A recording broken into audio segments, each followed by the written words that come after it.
Welcome back. So, today we are going to continue with our look at American bedrooms. We got up to the 1950s last week, and today we're going to take a look at bedrooms of the 1960s. And we have a couple of interesting things that we're going to notice in these bedrooms. On one hand, the bedroom of the 1960s is looking more like the bedroom of 2022 than anything we've seen in the past. But conversely, we are starting to see a much bigger difference between the bedroom that we see in the decorator magazines and the bedroom that we see in real life. And we're going to talk about that as we go on. So, when we come back.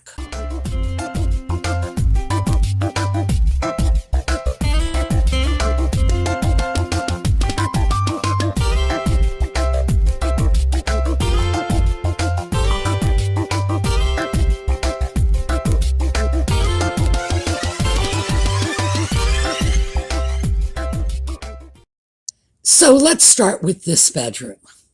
This is a bedroom of the 1960s. Obviously, that is our topic. And what we have here that we saw in the bedroom of the 1950s is this sort of a built-in furniture where one piece of furniture leads into another, and they wrap their way around the room, incorporating dressers, vanities, desks, even the bed, the nightstands, the headboard, all into one piece of furniture. And in this case, it's not the custom-built pieces we saw in the 50s. What we have here is modular furniture. Now, this was a thing back in the mid-century, and I can recall on a couple of trips to Lutz Antiques, taking photographs of these interesting modular bits of furniture. The ones I photographed at Lutz were part of a dining room set, a sort of mix and match, reconfigure it at will, china cabinet and sideboard. So this was legitimately a thing, and we see this thing being brought into the bedroom. Now, some of the things that we can notice from a bedroom like this is, one, we've got a bed that is starting to more resemble a modern bed than anything we've seen in the past. Yes, it's still a bit on the boxy side, but it has a floor-length bedspread, as we would see in a room today, and it's not quite so squared off. We're starting to see a little more of the contours of a comfy, fluffy mattress, rather than let's see how angular we can make this bed. When we look at the bedroom furniture, what we're seeing, and this became very much a thing for children and adolescent bedrooms at the time, is this whole living space in the bedroom. Desks, work tables, reading surfaces. This bedroom looks like it has storage cupboards. In other words, space to store things other than clothing, like perhaps art supplies or toys or something along those lines. Given the fact that this is a double bed, which suggests a master bedroom, what we're seeing here, of course, is the furniture. This is most likely a furniture ad. Now let's move on to the next bedroom, because I think this bedroom is probably from the same furniture manufacturer as we saw before. And notice in this bedroom, we do have conspicuously placed toys, and we have two double beds in the bedroom. So this is certainly not a master bedroom. This is more of a bedroom shared by a couple of adolescents. Now keep in mind, it is also likely that this was shared by more than two children, because the idea of each child having not only their own separate bedroom, but their own separate bed is relatively modern. Right up until the 60s or 70s, you would have 2, 3, 4 children in the same bedroom, often sharing beds. So when we see 2 double beds in a bedroom like this, it's entirely likely that it was designed to accommodate 3 or 4 children. Interestingly enough, and keep an eye on that stuffed animal on the bed, we're going to see more of that. But also, if you look at this from the perspective of 2022, you can see a lot of what we now consider normal bedroom decor, sort of superimposed on these 1950-ish styles, including that bookcase headboard and the idea of using a small chest of drawers in lieu of a nightstand. Notice, though, the vanity table is gone. The 1960s is when we lost the vanity table as a standard feature in bedrooms. And we do have reading areas, study areas, but notice also we have a large picture over the bed. That has kind of become the trademark of a modern bedroom. Now, this image, and this is from an image service, is clearly from a furniture company. The way we know this is because we have our 5 standard furniture pieces all clustered together. In the 1950s, a bedroom suite, and sometimes you'll hear that called a bedroom suite. It's not a bedroom suite, it's suite, it's from the French. A bedroom suite by the 1950s had become standardized as a bed, 2 night tables, a tall bureau, and a lower dresser, often with mirror, but not necessarily so. We see some interesting things here, because this is early 60s. But if I were to just look at this cold, I would say it is retro furniture in a 1970s room, because interestingly enough, the color combinations are 1970s, along with that accent wall, one wall being rather brightly colored as an accent point. That was something that became popular in the 1970s, and it lasted about 20 years and then fell out of fashion. But notice, the furniture just all blends in. It's very dull. We have beige wood pieces combined with a beige bedspread. The art on the walls, again, is sort of largely beigeish. The lamps are yellow. Again, not a lot of color coming into this. And our color is coming from that terracotta accent wall and this dark slate blue carpeting, which is very interesting. This is atypical for the 60s. However, the furniture is very typical. So instead of saying, we are dealing with a 1970s room with throwback furniture, no, what we have here is a furniture display that's been put together by a rather forward-thinking decorator. Very interesting. This is what one would have considered a nicely styled bedroom in the 1960s. Now, in this one, we are seeing something more contemporary. And we're also seeing something that really positions this bedroom as either being on the West Coast or in the Southwest. And that is the sliding glass doors leading out to the patio. That's something you did not see in the North or the Northeast. We just did not have the ability to insulate glass doors that well. And if you dropped a room like this somewhere in New Hampshire, for example, the first bad snowfall, and not only were you going to have snow stacked up against the sliders, but it was going to melt and leak into the carpeting.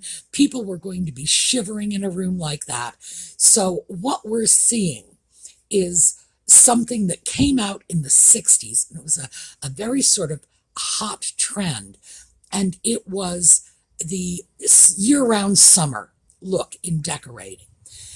Decorating for places like California, the South, and by that I do mean sort of the deep South, and nothing north of the Mason-Dixon line.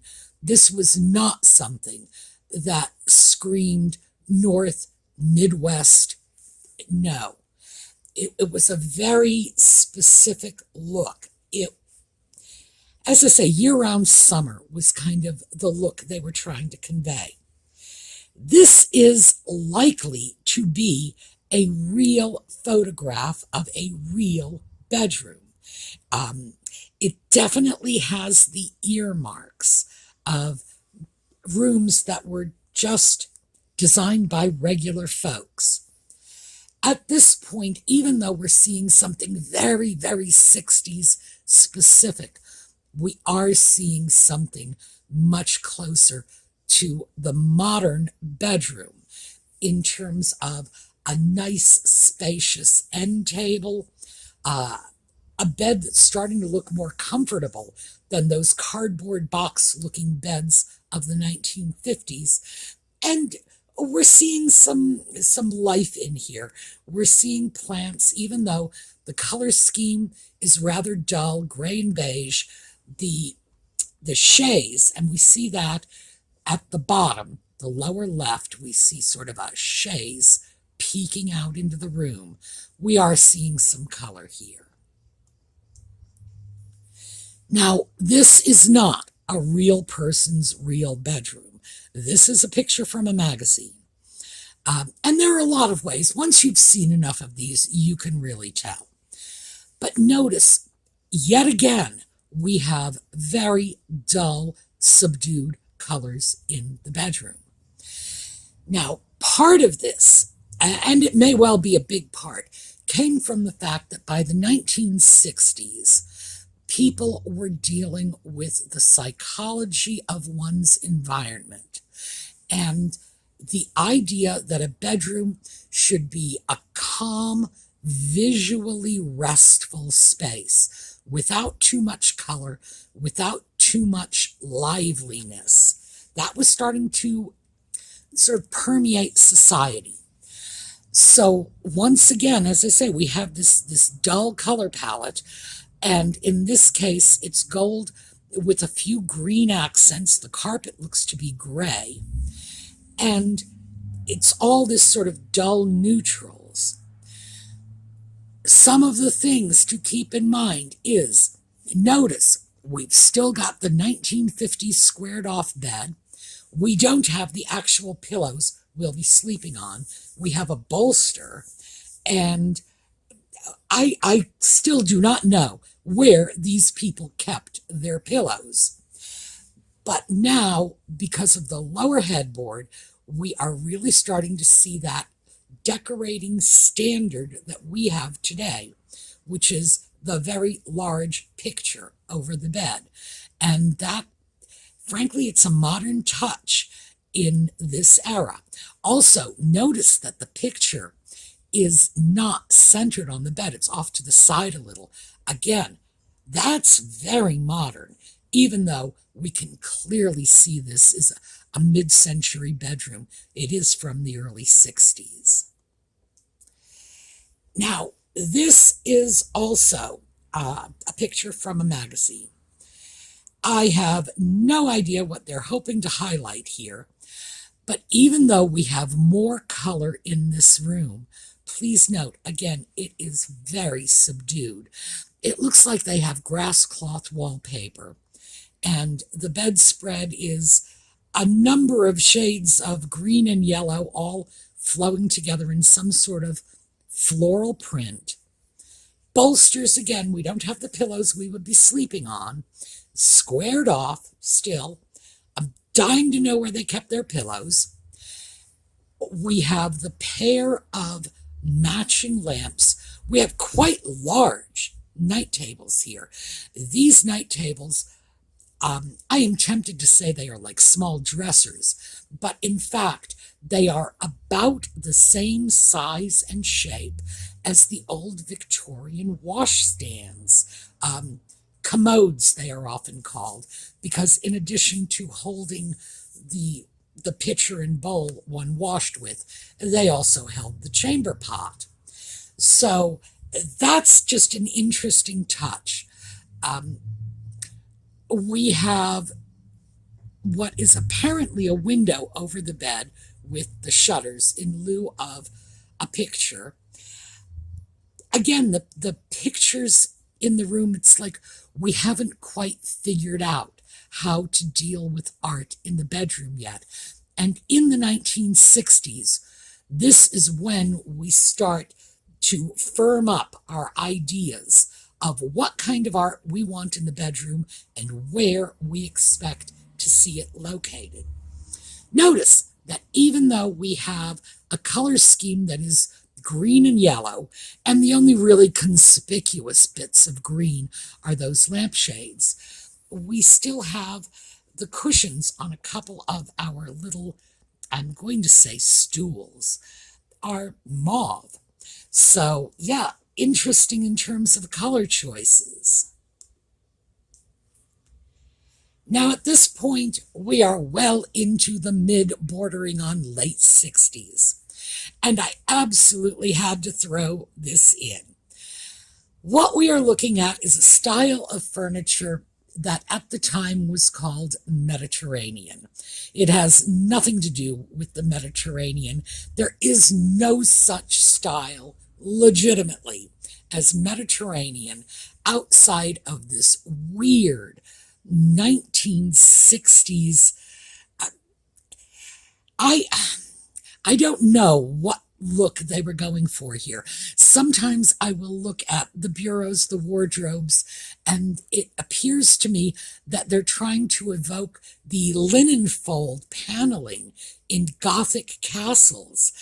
Other times, especially in a room like this with that strange floral swirling on the headboard, it's like, are they going for Rococo? I don't know what they were doing. It was a style of furniture that was developed in the 60s. That's where it was born, and thank God that's where it died. But we can clearly see this wonderful 60s look because we have the green carpeting, the green brocade wallpaper. Oh, and brocade wallpaper was a huge thing in the 60s. And it's combined with this orange gold bedspread and drapes. It's just, this is like a time capsule. This is wonderful. But if we walk away from the strange 60s-ness of this, we are really starting to see a modern bedroom. Now, this is from a magazine. This is 1960s. This is very atypical, but since I have tried to throw in glamour shots in most of the rest of the eras we've looked at, I thought it would be just inexcusable not to pop in a couple of 1960s glamour shots. This is a picture from a magazine. It belonged to a woman. She's identified in that little caption that's embedded in the picture down at the lower left. Apparently, this was the homeowner's idea. As you can see, the homeowner is not an interior decorator and not what we would consider to be a person of taste.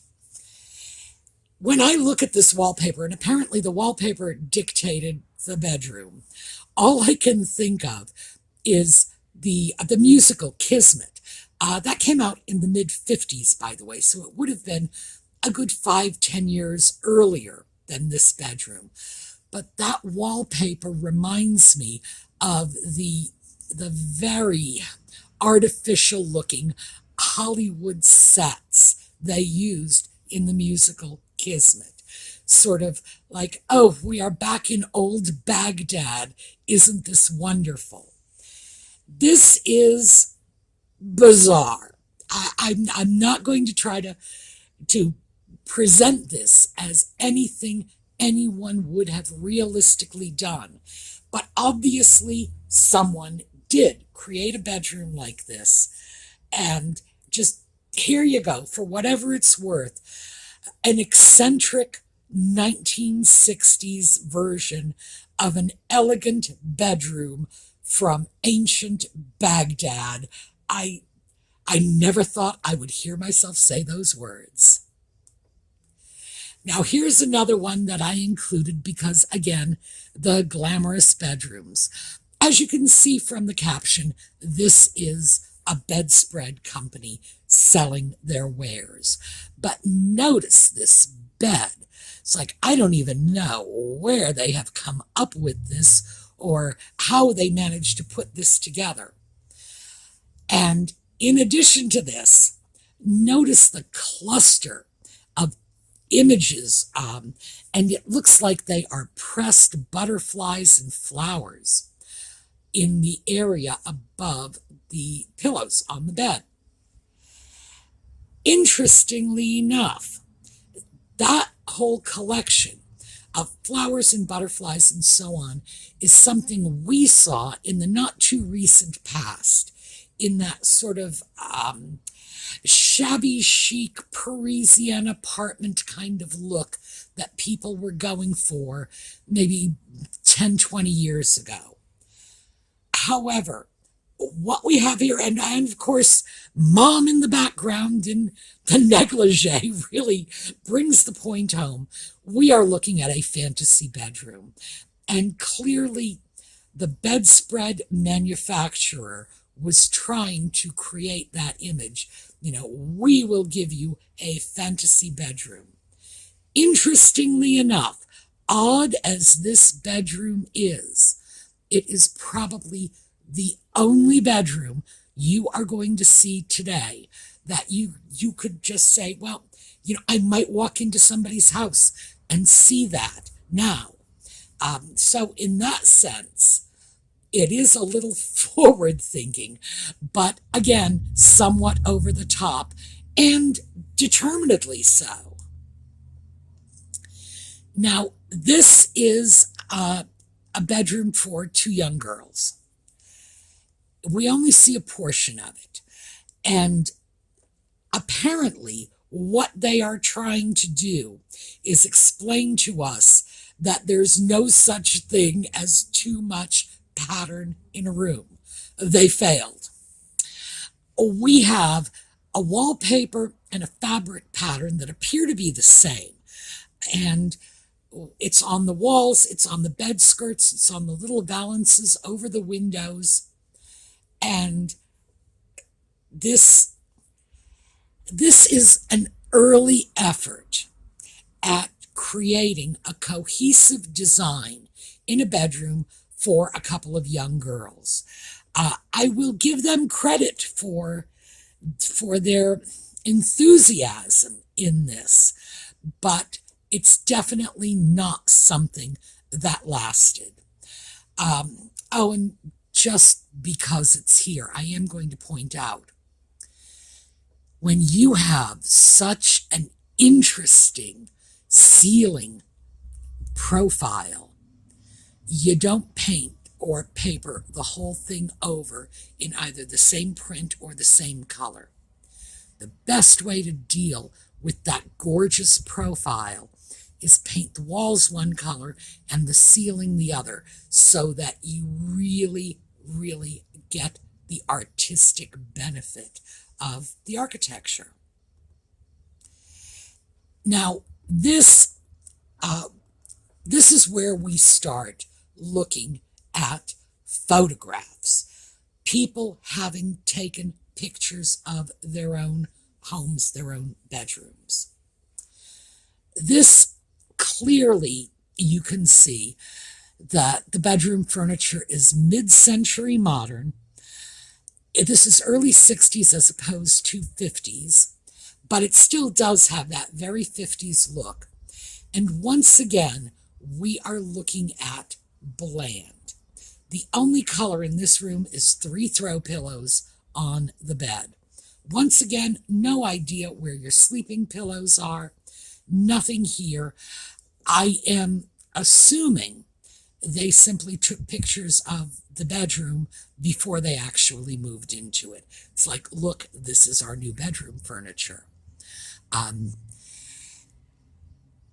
Definitely something like this is more of a throwback to the rooms of the 50s than forward the way many of our 60s bedrooms are, casting their talons into the 70s or 80s. This bedroom is a little bit of a throwback, a little more 50s, but still 60s bedroom. This is another 60s bedroom. And with this, of course, what we can see is the 60s colors. This is before our 1960s palette really firmed up. So we have green and white, and we have this orangey yellow. We still have very mid-century looking furniture. And interestingly enough, we still have the vanity table in this room. That is fast disappearing. And that is over on the very left-hand side. One of the things I hope you will notice is in the midst of all of this sort of mid-century modern modernity, the bed, and we see that in the lower left, is simply an ordinary bed covered in a chenille bedspread. So this is 1 foot in the modern tradition and 1 foot in the traditional tradition. Now, this bedroom, first of all, pay attention to the bed. You're going to see that over and over and over again. I do not believe this bedroom is what it was presented to be on the internet when I picked up this picture. I do not believe this is a legitimate bedroom from the 1960s, mostly because I was young during this era, and there are some things here that just don't ring true for me. I believe this to be a later version of what a mid to late 60s bedroom would have looked like.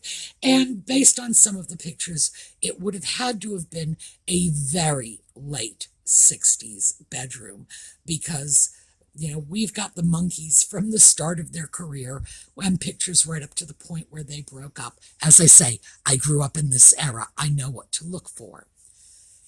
Nevertheless, what we are seeing is very much what an average bedroom would have looked like. And so if we ignore the fact that it's probably a picture that had been set up after the fact, I think it's safe to say this is pretty ordinary. Remember that bed? Here we go, and this is a legitimate bedroom picture from the 1960s. Again, we have that bed. That bed was the bed for young people's bedrooms. They must have had a sale on it. This is something that must have come from Sears because everybody had this bed, as you will see. A couple things to notice. Remember in the back when we were looking at those first 2 bedroom pictures, and I said, remember that stuffed animal. Well, here you go. In this period, and it was really starting in the 1950s, but from the 1950s through maybe the 1970s, instead of pillows as decorative accents on beds, stuffed animals were just the thing, especially in the bedrooms of young girls. And that's what we have here. We have this fluffy I don't know what sitting on the bed, and it looks like she is holding some other stuffed animal in her hands, probably from the other bed. Some of the things that are interesting here is if you strip out the stuffed animals and the pictures on the wall, what you are left with is a bedroom you could have seen in the 1940s. So the bedrooms for young people, as is often the case, were less inclined to catch up with modern trends as quickly as the master bedroom, mostly because more money was being put in the master bedroom. But do keep in mind that the pictures, the photographs we are about to see, because we've started to move into our photograph section, are interesting because prior to the 1960s, you needed to have a certain level of affluence to have your own camera, get your film developed, etc. So in the 40s and 50s, we didn't see a lot of lower class homes commemorated in photos. By the 1960s, you were seeing photos of homes from every possible socioeconomic level available. So we will see bedrooms. Most of these are going to be bedrooms from the middle class. A couple are going to be from lower classes. Excuse me. I think that'll be obvious when we see them. But this is a great time for us to investigate because we really do have legitimate photographic evidence that is spread right across the socioeconomic spectrum. Here's another bedroom, and notice we've got the same bed. Here is a lovely young woman. I would say she's probably about 10 or 12 and hating every minute of being in that taffeta dress with that stiff and probably sprayed hairdo. She just, gosh, she does not look happy to be there. However, if we delete the misery of this poor child, what we see is a very normal child's bedroom. Notice the bed is not boxy. The bed is fluffy and lumpy, the way you would expect a bed to be if the spread was over blankets as necessary for the winter. We have the child's toys. I'm not sure what that little guy is hanging on the bedpost. He's got a ring. I suspect that means he talks. We have another stuffed animal up on the pillows, and we have this little shelf over the bed holding her treasures, which include a radio, a few stuffed animals. This is a child's bedroom. I think, gosh, if I could get nothing but pictures like this, I would be thrilled, because this is showing us how the average kid lived. Now, here we go. Okay, this one, I will tell you right now, what we're looking at is late 60s. It's probably 1967 or 1968. No later than that, we've got a Sgt. Pepper's poster. Again, this is the era in which I was young.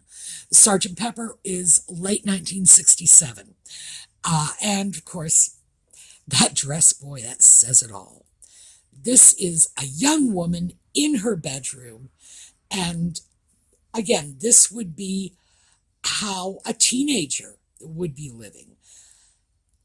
what we see here is a whole bunch of furniture sort of lined up on one wall. I'm not sure why.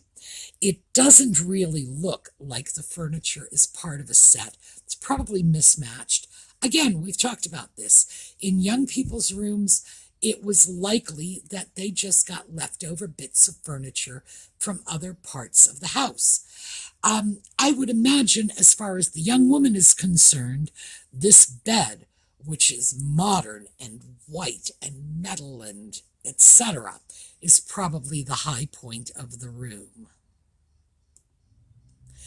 And here we have a young lady who is all dolled up. And unlike the last young lady we saw in the taffeta dress, this little one seems to be very happy to have her hair all in curls. Behind her, remember the vanity table has disappeared? That is a plastic vanity table. I think it was Marks that came out with those. They were designed for young children. Again, a child's bedroom. We have a desk, we have a bed. We don't have pictures on the walls. We see a few toys, but we're not seeing any effort to decorate a child's room at this point. That is something that comes in the 60s. And here we go. A couple of lovely women. We are in, let me take a look at those shoes. We are in early 60s, sometime between about 1960 and I would say maybe 1964 or 1965.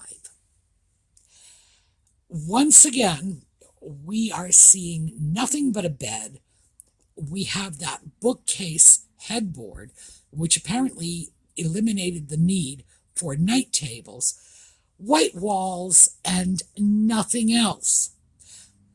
Probably reflecting the fact that these photographs are coming from people of moderate means as well as people in the bigger, fancy, more professionally decorated homes. Now, here, oh my. This picture, as you can see, is all about the bed. The good part about this is, yes, we have the actual pillows that you're sleeping on, and it's no longer a hard, square, boxy-looking thing. This is a huge bed. This is probably a king-size bed. It looks too big to be a queen, but the bed started to dominate the room.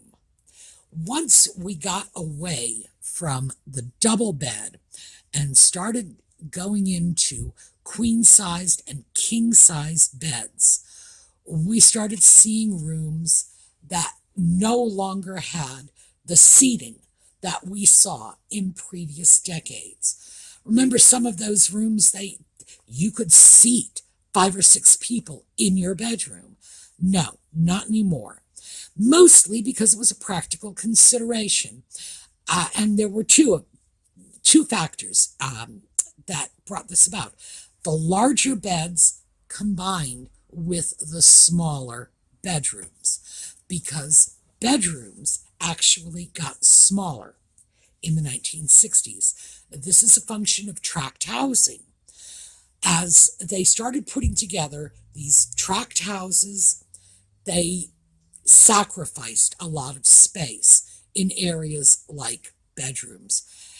In order to give people a tract house with 4 or 5 bedrooms, remember, we're moving into the era when we want a separate bedroom for each of the kids. If you want 4 or 5 bedrooms, they're going to have to be smaller.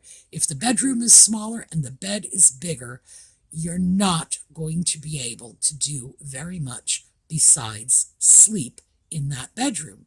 And our 1960s folks seem to be perfectly contented with that. All right, here is another picture. This reminds me of one of the pictures that I showed when we looked at the 1950s bedrooms. 1960s, here is our teenager. This is her bedroom, and this is just so 1960s teenager's bedroom. Once again, we have the religious picture over the bed because, oh my, yes, in these days, parents did want to make sure their young girls didn't stray. So, yeah, they were going to throw religious pictures over the beds. Just that sort of constant reminder that the Lord is watching you. This one is interesting because even though we have the religious picture, which is very likely something her parents foisted off on her, we are seeing some of her own decorating touches, including this image. It's a ballet dancer on the desk, chalkware. These were available very inexpensively all over the place. They were just hot and trendy. They became fashionable in the 50s and remained fashionable right through the 60s. And we see her on her bed in the midst of her stuff with a throw pillow that, I don't know, it rather looks like a telephone receiver to me. I don't know what it is. Now, here is another photograph. And of course, this photograph is, this is a nicely decorated room, given the fact that we can clearly see it was done by the homeowner. The draperies are of an interesting bark cloth pattern. The homeowner has made matching pillows for the bed. Why do I say the homeowner? Because when I look at the pillows, I can see that these are homemade. They are combined with a simple chenille bedspread. We have the baby in the room with the parents. And all you really have to do is take a quick look at the room and you can see this is not in a room in an affluent household. Nevertheless, it's beautifully done given the limited means of the people who have done it. So, yes, again, this is the great thing from the 1960s. We are seeing how everybody lived. And now, by the way, I believe these are personal photographs, the ones that are upcoming, although they're sort of on a grander scale. Oh my, yes. All right, this is a very colorful bedroom. This bright blue, and I think that's Tiffany blue. It's a specific shade of blue with a hint of green. Oh my, talk about overkill. We have a television on a pole.